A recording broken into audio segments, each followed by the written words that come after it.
વક્રતુંડ મહાકાય સૂર્યકોટિ સમપ્રભ નિર્વિઘ્નમ કુરુ મે દેવ સર્વકાર્યેષુ સર્વદા.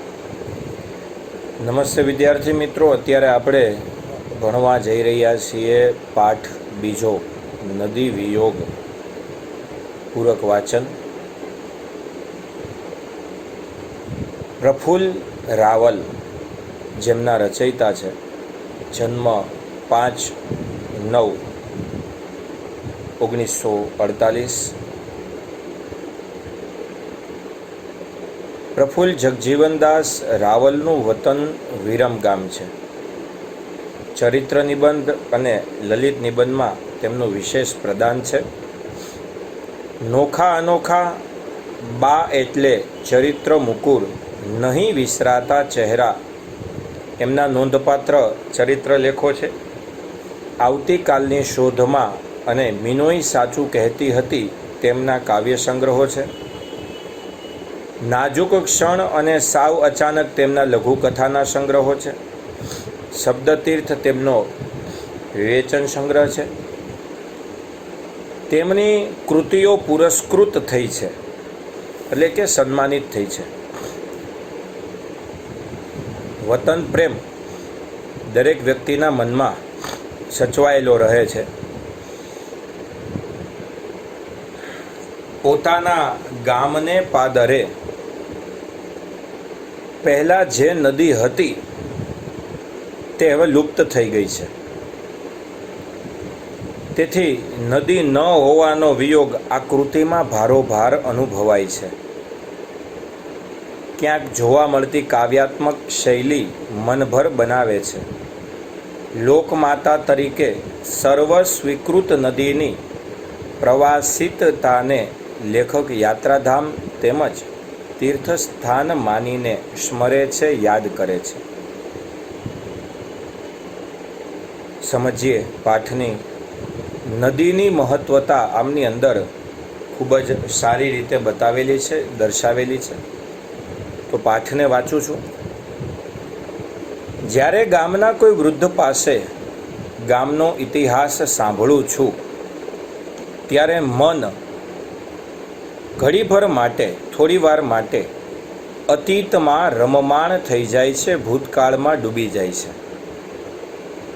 ભવ્ય વારસો ધરાવતા નગરનો હું નાગરિક છું એ મારી મોટી ઉપલબ્ધિ છે, એ જ મારી ઓળખાણ છે. એમ જ ક્યારેક સાંભળું છું કે મારું ગામ નદી કિનારે હતું ત્યારે રોમાંચિત થઈ ઉઠું છું, એટલે કે ખૂબ આનંદિત થઈ જાઉં છું, ઉલ્લાસમાં આવી જાઉં છું. વહેતી નદીની કલ્પના કરું છું. કેવા સરસ દિવસો હશે એ જ્યારે ગામની ભાગોળે નદી વહેતી હશે. ભાગોળ એટલે પાદરથી આગળના ભાગમાં નદીઓનો વસવાટ, નદી બનતી હોય, મોટે ભાગે ત્યાંથી નીકળતી હોય.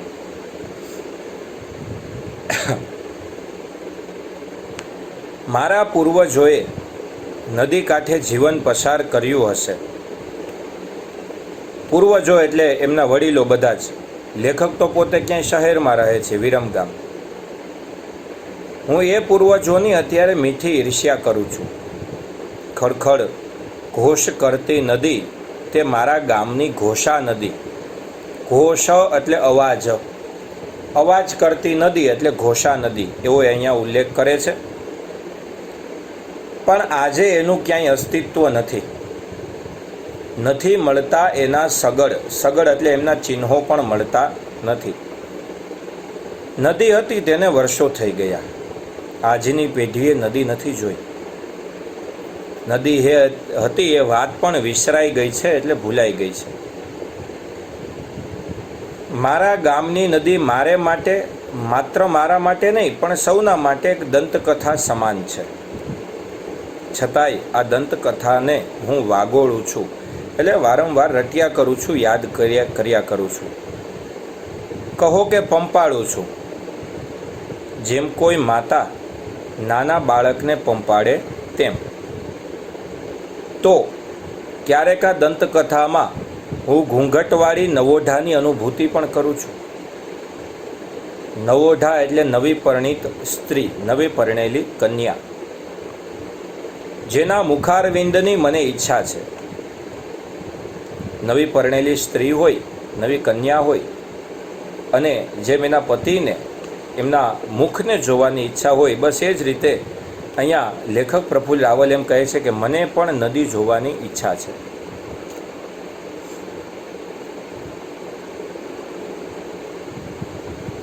આજે મારા ગામમાં નદી હોત તો, એનો મતલબ એવો છે અત્યારે નદી નથી. આ માત્ર કલ્પના છે, છતાં એમાં રાચવું મને ગમે છે, એમાં ડૂબવું મને ગમે છે, કેમ કે મને નદી ગમે છે. અને નદી કિનારે મારું ગામ નથી એ ખ્યાલથી હું ખિન્ન થાઉં છું, એટલે દુઃખી થાઉં છું. હું કેટલો કમ ભાગી છું. કશું મારી પાસે ન હોત, પણ માત્ર નદી હોત તો હું કેટલો ભૈરો હોત. હું નદી માટે ઝૂરું છું. નદી માટેનો મારો આ ઝુરાપો જન્મજાત છે. ઝૂરવું એટલે તલપાપડ થવું, બેબાકડું થવું, નદી માટે થઈને લાચાર થવું, નદી નથી એ માટે થઈને દુઃખી થવું. જન્મજાત ઝુરાપો છે એનો મતલબ એવો છે કે લેખક બાળપણથી જ નદીને ઝંખે છે. નાનપણમાં રેલગાડીમાં બેસીને બાપા સાથે અમદાવાદ જતો ત્યારે સાબરમતી નદી ઉપર ગાડી પસાર થતી.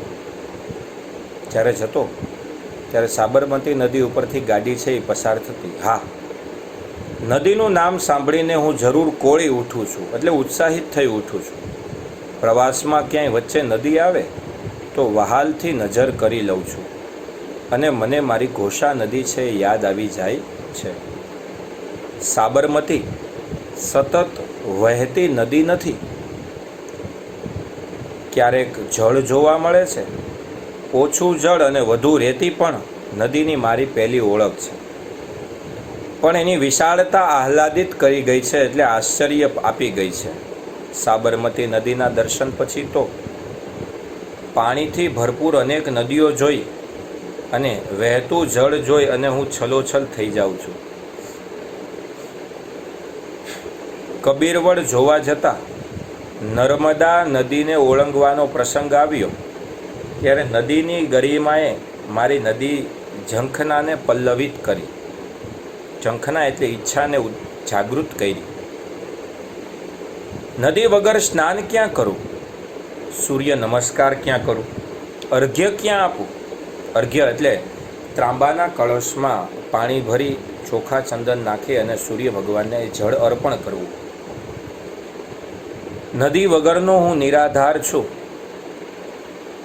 ગામ છોડી નદી કાંઠાના ગામે રહેવા જવાની ઈચ્છા કરું, પણ પાછું ગામ મને જકડી રાખે છે.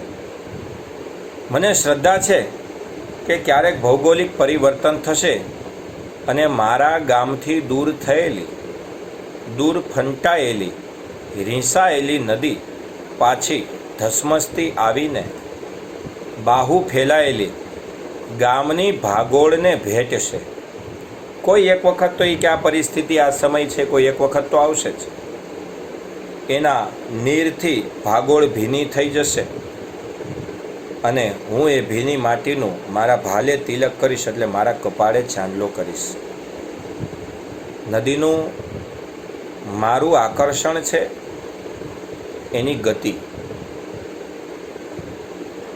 નદી અહીંયા પ્રફુલ્લ રાવલ શું કહે છે ખબર છે કે નદી પ્રત્યે આકર્ષાઈ જાઉં છું એનું કારણ છે માત્ર ને માત્ર નદીની ગતિ.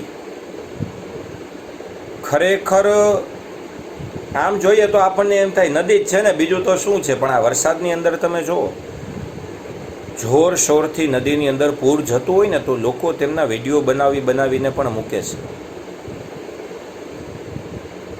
એ ફોટા પાડે છે, અથવા તો વિડીયો વાયરલ કરીને એવું લખે છે કે આ મારા ગામની રેલમછેલ નદી, ધુઆધાર નદી, અથવા ધોધ પડતો હોય તો કે જબરજસ્ત ધોધ, આજના દિવસે ધોધ વચારે અમારી મોજ. કેટલા બધા વિડીયો બનાવીને ફોટાસ બનાવી અને સ્ટેટસ બનાવીને મૂકતા હોય છે. એટલે અહીંયા લેખક પ્રફુલ્લ રાવલ એમ કહે છે કે નદીનું મારું આકર્ષણ છે એમની ગતિ, એમની ઝડપ. આમ તો નદી એટલે જ ગતિ એવી મારી સમજ છે, અને આ ગતિમાં વેગ છે પણ આવેગ નથી. અને જ્યારે ક્યારેક એનામાં આવેગ આવે છે ત્યારે એનું રૂપ સુંદરતા ગુમાવી દે છે અને બની જાય છે રૌદ્ર એટલે ભયંકર. સાચી વાત છે. નદી જ્યારે ક્રોધમાં આવી જાય, નદી જ્યારે રૌદ્ર રૂપ ભયંકર રૂપ ધારણ કરી લે, બસ આ ચોમાસાના વાતાવરણની અંદર, ચોમાસાના વરસાદની અંદર ત્યારે. પણ એવું તો ભાગ્ય જ બને છે. એટલે તો એ માતા છે, પ્રવાસ એનું કર્મ છે, સહુને આપવું એનો ધર્મ છે. અટકવું એના ભાગ્યમાં નથી, એ ફંટાઈ જાય છે. એટલે કે નદી છે ને એને રોકી નથી શકાતી, નદી એનો માર્ગ કરી લે છે પણ અટકતી જતી નથી. હા, ક્યારેક પૃથ્વીના પેટાળમાં સમાઈ જાય છે. આ કોઈ નદી એવી પણ છે કે જે નામ તો ખ્યાલ નથી, પણ 2-4 નદીઓને મેં નામ સાંભળ્યા છે કે 2-4 નદીઓ એવી છે કે જેનું પાણી સીધું જમીનમાં ઉતરી જાય છે, અદૃશ્ય થઈ જાય છે, પાણી અદૃશ્ય થઈ જાય છે. એવી એક નદીનું નામ તો હું તમને આપું, સરસ્વતી નદી. કદાચ મેં આપને કદાચ વિડીયો પણ બતાવ્યો હોય, અથવા તો યુટ્યુબની અંદર સરસ્વતી નદી એવું લખજો એટલે તમને ખ્યાલ આવશે. થોડેક સુધી પાણી ને પાણી પછી અટકી જાય છે. ઘોષા નદી પણ ક્યાંક અદૃશ્ય થઈ ગઈ છે. મારા ગામની આ ઘોષા નદી એ ક્યાંક લુપ્ત થયેલી સરસ્વતી તો નહીં હોય ને. હું નદીમાં નિત્ય પ્રવાસીના દર્શન કરું છું. એનો પ્રવાસ યાત્રા છે, માટે જ નદી સ્વયં એક ગતિશીલ યાત્રાધામ છે. હું પ્રવાસી નદીનો ભક્ત છું. ઘણી નદીઓમાં પ્રવાસ કરવાનો પણ ઉલ્લેખ છે. ઘણી નદીઓ જેમ કે નર્મદા નદી છે, સાપુતારામાં પાસે જે નદી છે, એ બધી જગ્યાએ બધા પ્રવાસ યાત્રા ગોઠવે છે. નદી મારે મન દેવી છે, જેમાં સત્યનો અંશ છે. માટે હું મારા ગામમાં નદીને શોધું છું. એ ખોવાઈ ગઈ છે, લુપ્ત થઈ ગઈ છે. આજે નહીં તો કાલે, ને કાલે નહીં તો પરમ દિવસે, નહીં તો ગમે ત્યારે મારાથી વિખૂટી પડેલી નદી પાછી ફરશે ખરા, મને જડશે ખરા. અને અત્યારે મને થાય છે કે ક્યાંક નદી મારા પોતાનામાં જ સમાઈ તો નથી ગઈ ને.